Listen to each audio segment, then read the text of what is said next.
নমস্কার বন্ধুরা, কেমন আছেন সবাই? আশা করি সবাই খুব ভালো আছেন। আমিও খুব ভালো আছি। তো নিয়ে এলাম আর একটা নতুন ব্লগ ভিডিও।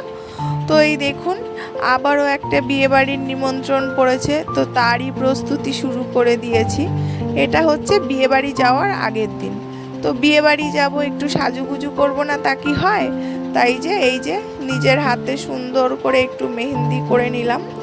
তো আমার তো মেহেন্দি করতে খুব ভালোই লাগে, তো রাতে আমি মেহেন্দিটা করে নিয়েছিলাম। তো সকাল সকাল উঠে এই যে রেডি হয়ে এবার বেরিয়ে পড়লাম বিয়েবাড়ির উদ্দেশ্যে। বিয়েবাড়িটা অনেকটা দূরে। তো আমার শ্বশুরবাড়ি তো বাসন্তীতে, আর যে বিয়েবাড়িতে আমরা যাচ্ছিলাম সেটা হচ্ছে সন্তোষপুরে। তো এই যে অটো করে মানে ক্যানিংয়ে এসে যে ট্রেনে উঠে গেছি আমরা। তো এখান থেকে আমাদের বালিগঞ্জ যেতে হবে। তো বালিগঞ্জ গিয়ে আবার ওখান থেকে বজবজের ট্রেনে উঠে সন্তোষপুর নামতে হবে। তো সন্তোষপুরেই ছিল বিয়ে বাড়ি। তো এখানে দেখুন, এই যে আমার বর একটু চিপস কিনে নিচ্ছিল, আমরা সবাই খাবো বলে। তো আমি ছিলাম, আমার শাশুড়ি, আমার জায়ের ছেলে আর ও। আর এই যে আমরা নেমে গেছি সন্তোষপুর স্টেশনে। তো এখান থেকে আমাদের অটো স্ট্যান্ডে যাব। তো অটো করে সোজা বিয়ে বাড়ি। তো এই যে চলে এলাম অটো স্ট্যান্ডে। এরপর আমরা অটোতে উঠে পড়েছিলাম সবাই মিলে। তো নেমে গিয়ে এই যে চলে এসেছি বিয়েবাড়ির সামনে। এখন আমরা বিয়েবাড়িতে ঢুকছি সবাই। তো এখানে এসে তো দেখছি যে গায়ে হলুদ শুরু হয়ে গেছে মেয়ের। সবাই মিলে এখানে গায়ে হলুদ দিচ্ছে, গায়ে হলুদের অনুষ্ঠান চলছে। তো আমিও গিয়ে তো একটু ভিডিও করা শুরু করে নিলাম।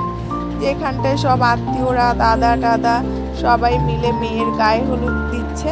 আর এই যে ফটোশ্যুট হচ্ছে, ফটোশ্যুটের জন্য হয় না এখন অনেক সেই ফুল ছড়ায়, যে সুন্দর সুন্দর ফটোগুলো তোলে উপর থেকে সবাই মিলে ফুল ছড়াবে। তো সেই রকম ফটোশ্যুট হচ্ছিল, সবাই দাঁড়িয়েছিল। চারপাশে সবাই সেজে গুজে হলুদ শাড়ি পরে মজা করছিল, আনন্দ করছিল। খুব সুন্দর লাগছিল, মানে মনটাই ভালো হয়ে যাচ্ছিল।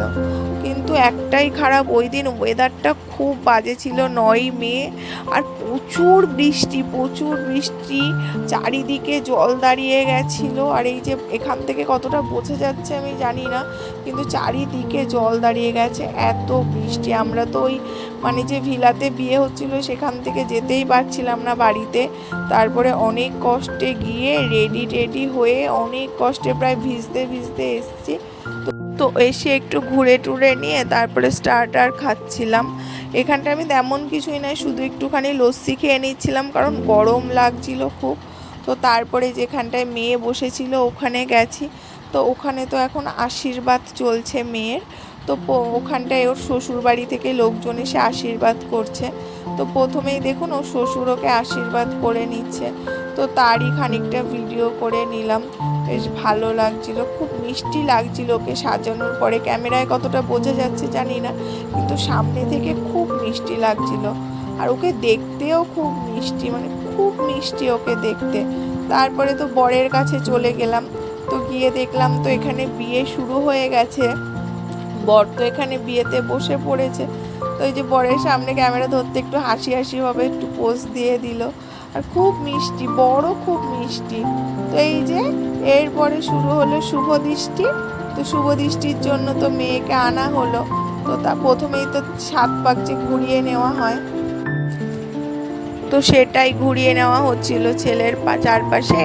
মেয়েকে আগে 7 পাক ঘুরিয়ে নেওয়া হলো পান পাতা মুখে দিয়ে। তো আমাদের মধ্যে তো এই নিয়মটা আছে, যে কার কার মধ্যে আছে তোমরা বলো যে এরকম নিয়ম। তো তারপরে 7 পাক ঘোরানোর পরে তারপরে আমাদের শুভ দৃষ্টি হয় দুজনকে দাঁড় করিয়ে। তো এরপর শুভ দৃষ্টির আগে দেখুন কি অবস্থা, ছেলে আর মেয়েকে তো উঁচুতে, মানে মেয়ের বাড়ির সবাই মেয়েকে উপরের উঁচুতে তুলে নিচ্ছে, কত উঁচুতে তুলতে পারে। আর এদিকে ছেলের বাড়ির লোকেরাও তো পিছিয়ে থাকার পাত্র নয়, তারাও ছেলেকে এরকম উপরে উঁচুতে তুলেছে। আর এখানটায় তো মানে আমারই ভয় লাগছিল, এত উঁচুতে তুলে দিয়েছে। আর ওদের তো ভয় লাগবে, এটা তো স্বাভাবিক। মেয়ে তো মানে পাত্রী তো খুবই ভয় পাচ্ছিল। তো তারপরে তো নামিয়ে দেওয়ার পরে এই যে ওদের শুভ দৃষ্টি হবে। আর এই বিয়ের দিন মেয়েরা খুব নার্ভাস থাকে, মেয়ে ছেলে সবাই থাকে। আর যার বিয়ে হচ্ছে সেও খুব নার্ভাস ছিল, সে যে কী করবে কিছু বুঝতেই পারছিল না। তাকে যে যা বলছে তাই করে যাচ্ছে, মানে যে বলছে যে এটা কর তো ওটা, ওটা কর তো এটা। ও ও মানে টেনশানে যে ও ছিল, ওর চোখ মুখ দেখেই বোঝা যাচ্ছিল। তো তারপরে এই যে মালা বদল হয়ে গেল, ওরা মালা বদল করে নিল, শুভ দৃষ্টির পরে মালা বদল। তো এই যে মিষ্টি মুহূর্তগুলো আমিও একটু ক্যামেরাতে ধরে রাখার চেষ্টা করছিলাম। তারপরে এই যে ফুল শোকানোর নিয়ম আছে, যে দুটো ফুল নিয়ে কনে বরকে আর বর কনেকে শোকাবে, তো সেই নিয়মটাই পালন করছিল। তারপরে এই যে বিয়ে তো হচ্ছে, বিয়ে যখন ওরা বসেছিল তখন আমরা একটু চারপাশটা ঘুরছিলাম, একটু ফটো টটো তুলছিলাম, তাই বিয়ের প্রথম দিকটায় ছিলাম না। তো এখন যজ্ঞ শুরু হয়েছে, খই দান হবে, তারপরে সিঁদুর দান হবে, খই পোড়ানো সিঁদুর দান, তো তাই জন্য চলে এসেছি। তো এই যে দেখুন এখন হচ্ছে যজ্ঞের চারিদিকে, মানে ওই যজ্ঞের আগুনের চারিদিকে যে 7 পাক ঘোরে দুজন মিলে আর খই পোড়ায় আর কি, সেই নিয়মটা হচ্ছে। তো এই যে ওরা 7 পাক ঘুরে ঘুরে আর আগুনে হচ্ছে খই দিচ্ছিল, তো সেটাই হচ্ছে দেখছিলাম। মানে বিয়ের পুরো শেষ পর্বে আমরা মোটামুটি চলে এসেছি। এখন খই দানের পরেই হচ্ছে মানে খই পোড়ানোর পরেই হচ্ছে সিঁদুর দান, তো সিঁদুর দান হয়ে গেলেই তো বিয়ে কমপ্লিট।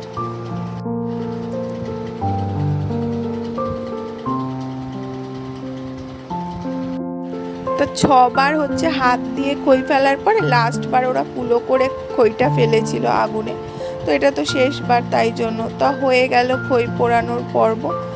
এরপরে হচ্ছে সব থেকে বিয়ের ইম্পর্টেন্ট পার্ট, সেটা হচ্ছে সিঁদুর দান।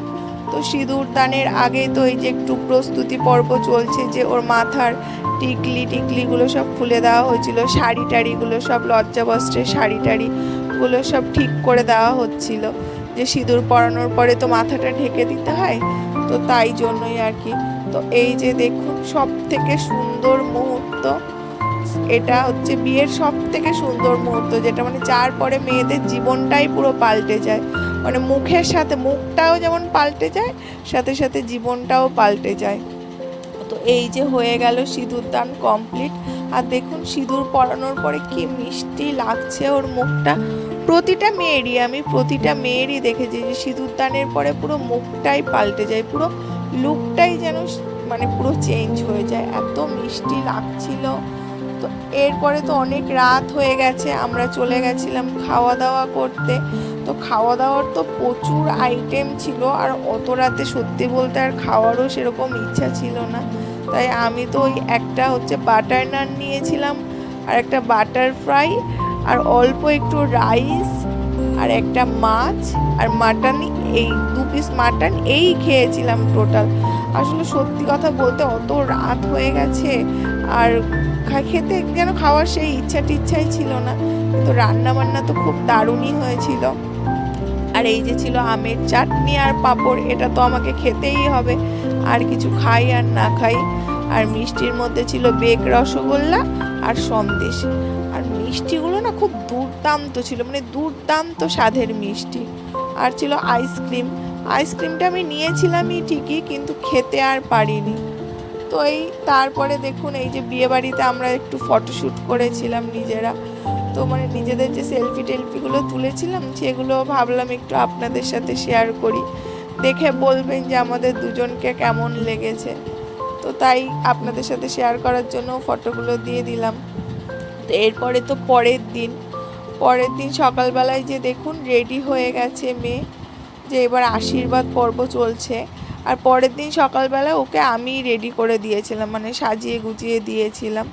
আর এই যে এখানটায় হচ্ছে কাকু, মানে যে মেয়ের বাবা, সে হচ্ছে আশীর্বাদ করে নিচ্ছে। মানে এই সময়টা মানে মেয়ের বিদায় বেলা, এই সময়টা না চাইতেও এত মন খারাপ হয়ে যায়, মানে কোনো আমার মনে হয় কোনো মেয়েই এই সময় নিজেকে কন্ট্রোল করতে পারে না।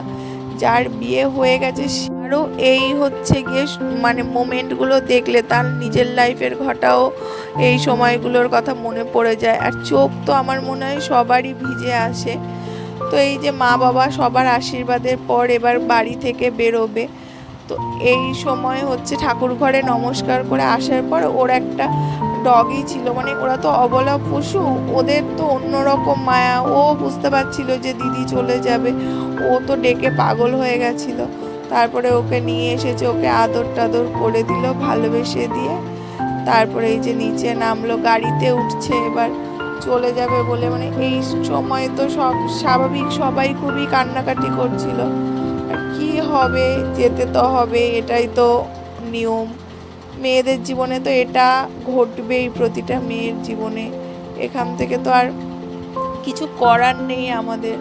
তো এই চলে যাচ্ছে, ও বিদায় হয়ে যাচ্ছে। সবারই তো খুব মন খারাপ, সবাই খুব কান্নাকাটি করছিল। তো আমরা তো সব দাঁড়িয়েছিলাম, বাড়ির লোকজন সবাই। তো এই আর কি, এই করেই তো গেল পুরো গোটা বিয়েটা। আনন্দ করলাম, অনেক আনন্দ করলাম। আর এই শেষ টাইমে তো সবারই চোখে জল, সবারই মন খারাপ। তো শ্বশুরবাড়ির উদ্দেশ্যে রওনা হয়ে গেল। ওর আগামী জীবন অনেক ভালো কাটুক, আপনারা এই কামনা করবেন। ভালো থাকবেন সবাই, ধন্যবাদ।